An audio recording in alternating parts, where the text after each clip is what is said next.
Buenas tardes, Gaucho, te saluda Emilio, ¿cómo estás?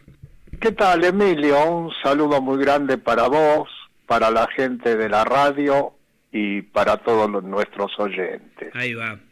Mira, primero una buena noticia, no sé si te lo comenté en el aire. Sí. El micro de historia, me dicen de varios lugares que, digamos, siguen las estadísticas de los programas. De historia argentina es el más viejo en la actualidad, el que más duró, ¿viste? Llevamos qué bien. Prácticamente 5 años y el promedio de otros programas en FM o en otras radios son 6 meses a 1 año. Bueno, una buena noticia que nos da ánimo para continuar, que estamos en una senda correcta dentro de todo. Sí, los primeros programas se perdieron, pero en los últimos año y medio los hemos podido recuperar. Claro. Están en YouTube y están Así que es el programa de historia más longevo, por lo menos en este medio, en la radio. Sí, yo no digo que sea el mejor. No, estamos hablando del tiempo, de que hemos tenido la voluntad o la paciencia de sostenerlo, en todo caso durante casi 5 años, ¿sí vos? Sí, y este año que no nos dejamos arrastrar tanto por las efemérides, porque lo habíamos hecho años anteriores, estamos haciendo bloquecitos de temas, ¿viste? Por ejemplo, Norberto de la Riestra era el modelo de un, digamos, funcionario argentino que trabajaba para los ingleses, ¿viste? Le dedicamos un programa. De ese programa surgió el tema de que cómo había tratado Rosas la deuda externa, porque Norberto de la Riestra reconoció la deuda con la Baring Brothers. Claro, y es un tema que tiene mucha actualidad, ¿no?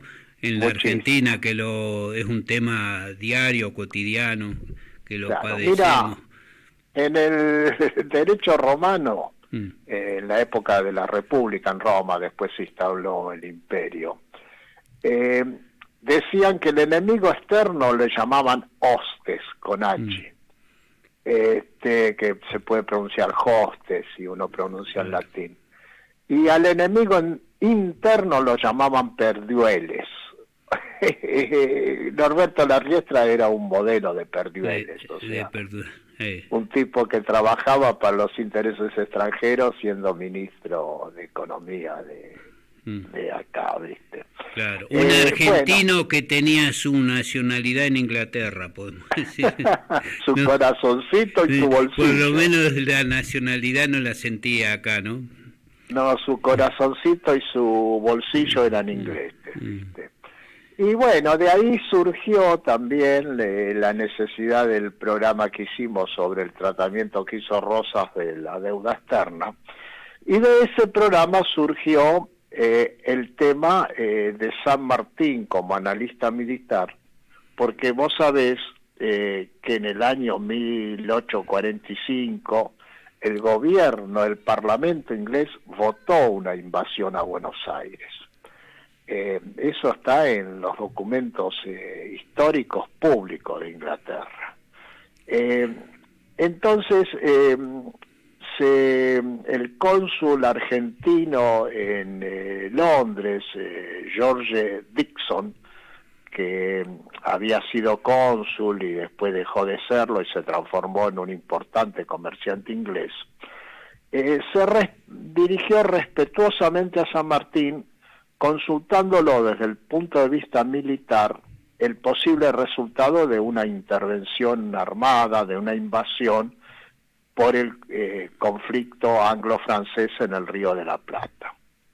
San Martín en ese momento estaba viviendo en Nápoles, un periodo corto que vive en Nápoles, y el 28 de diciembre del 45, desde Nápoles, le contesta a Dixon una carta, te voy a leer un párrafo.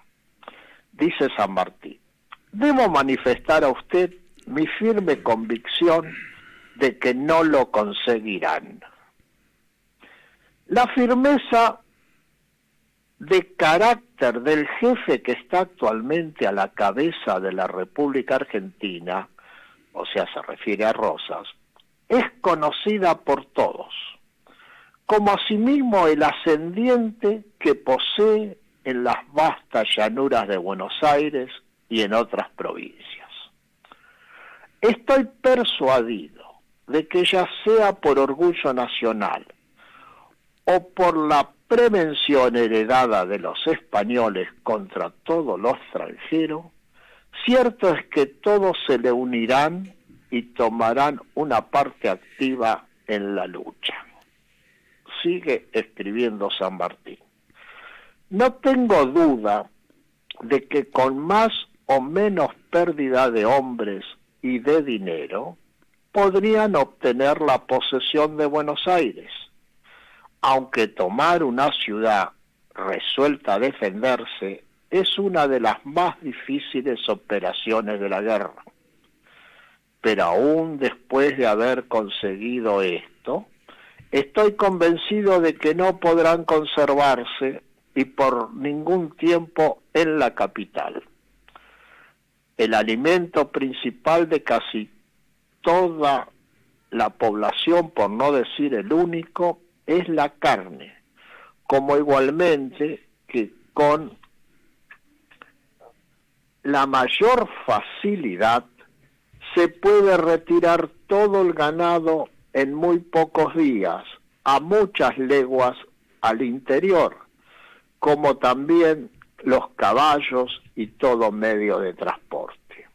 En una palabra, que se puede formar un vasto desierto impracticable al pasaje de un ejército europeo, el cual expondrá tanto mayor peligro cuanto más crecido fuese el número del ejército extranjero.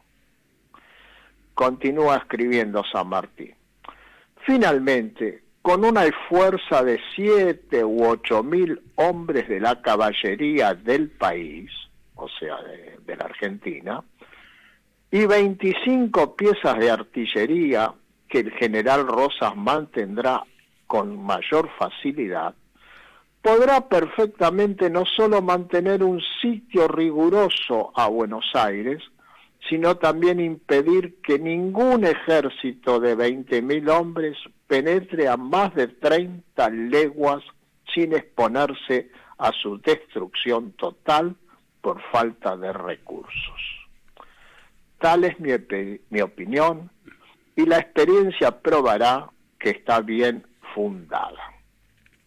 Bueno, hasta ahí la carta de San Martín. Mr. Dickinson publicó esta carta en el influyente diario londinense Morning Joystick, o sea, Noticias de la Mañana. De la mañana. El 12 de febrero de 1846, como parte de un operativo político destinado a influir en la opinión pública de Inglaterra, teniendo en cuenta que la Cámara de los Comunes ya había votado la intervención armada en el Río de la Plata. O sea, está incluso poco difundido que en algún momento se votó en el Parlamento de Inglaterra que había que invadir a la Argentina. A la Argentina. Ahora los ingleses no habían sacado ninguna lesión de lo que había pasado en 1806, 1807, porque era de alguna manera repetir la historia, ¿no? Exacto, estaban acostumbrados a invadir con un ejército de 15, 20.000 hombres cualquier parte del mundo y no encontrar resistencia. San Martín, sin nombrarlo, le está diciendo, acuérdense que ya una vez los bajaron. En el mismo lugar en Buenos Aires, ¿no? Que tuvieron que salir con la cola entre las piernas. Claro. Y acá viene un tema político muy importante. Esto se publica en febrero del 46 en Londres, la Carta de San Martín. Y acá, en lo que es hoy nuestro país, fue publicado el 23 de mayo del 46 en la Gaceta Mercantil. O sea, cualquier chico que estudia historia puede ir a los archivos, buscar la Gaceta Mercantil del 23 de mayo del 46 y encuentra completa la Carta de San Martín. Esto estaba destinado, yo creo que estaba coordinado, aunque no hay ninguna prueba, con el gobierno de Buenos Aires, porque ahí había un eslabón común entre San Martín y Rosas, que es el general Guido. Vos sabés que Guido había sido prácticamente el canciller de San Martín cuando San Martín gobernó Perú, y en el gobierno de Rosas tenía un cargo muy importante, y el general Guido y San Martín tenían una correspondencia asidua durante toda la vida. Entonces, evidentemente que se haya publicado en Inglaterra, que Dixon lo haya pedido para influir en la opinión pública británica, y que en pleno gobierno de Rosas y en plena guerra se publicara en la Gaceta Mercantil, es evidente que venía bien a los intereses de Argentina esta opinión de San Martín. Se publica acá en mayo en la Gaceta Mercantil, y el 29 de junio en Inglaterra cae el ministro que había planificado la intervención militar a Buenos Aires, y se forma un nuevo gobierno, por lo que el conflicto entró en otros parámetros. Es evidente que razonaron, bueno, ¿cómo se puede influir en la opinión pública de Inglaterra, incluso en la Cámara de los Comunes? Y preguntémosle a San Martín cómo se puede hacer para invadir Buenos Aires. San Martín le contesta, bueno, con mucha plata y pérdida de muchos hombres pueden entrar en Buenos Aires. Ahora, no van a durar porque los van a dejar sin comida y van a crear un desierto alrededor de esa ciudad, y cuando se metan en el desierto van a perder militarmente. Además ahí lo de las condiciones que marca para que no le augura nada bueno a una invasión inglesa. En el caso de Buenos Aires, San Martín tenía una opinión favorable en cuanto a Rosa, en cuanto a su capacidad de resistencia, respuesta, y que le iba a plantar batalla, ¿no? Sí, por eso habla de la firmeza de carácter. Y después, evidentemente, no era una espada sin cabeza, sino le dice, bueno, te van a sacar el alimento, te van a llevar todo a 30, 40 leguas, el ejército que intente cruzar ese desierto va a estar a merced de los cañones que defiendan. Hace un análisis militar que tiene que ver con el terreno, con la política, con el momento, con un montón de cosas, ¿viste? Después los ingleses probaron por vía marítima. Claro, la guerra del Paraná, pero... Claro, la guerra del Paraná. Exacto, pero bueno, todo esto que es poco conocido, yo quería darlo a conocer, porque se ha creado un mito de que San Martín nunca intervenía en política interna.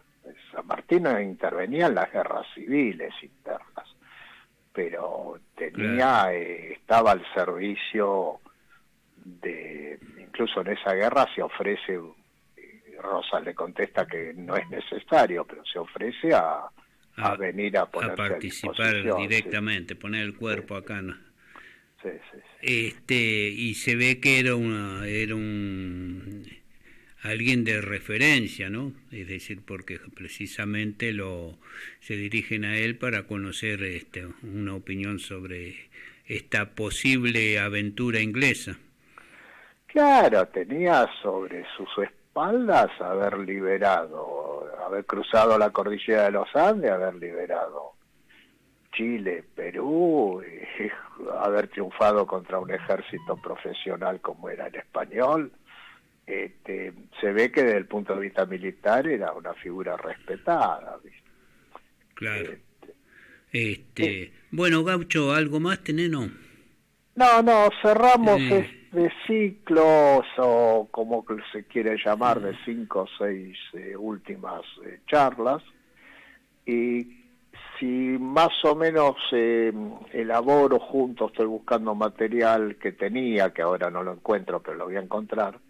Vamos a empezar con el tema de Mosconi y el petróleo el próximo miércoles. Ah, bueno, está bien. Entonces tenemos el tema para el próximo miércoles. Bueno, Gaucho, te mando un abrazo, nos volvemos a encontrar la próxima semana con estos momentos de historia acá en la Radio Arraigo, en la RAC. Un abrazo. Con todo gusto, un abrazo para vos y para todo el mundo. Buenas tardes. Mario Gaucho Garelic estuvo en Mediodías con la RAC.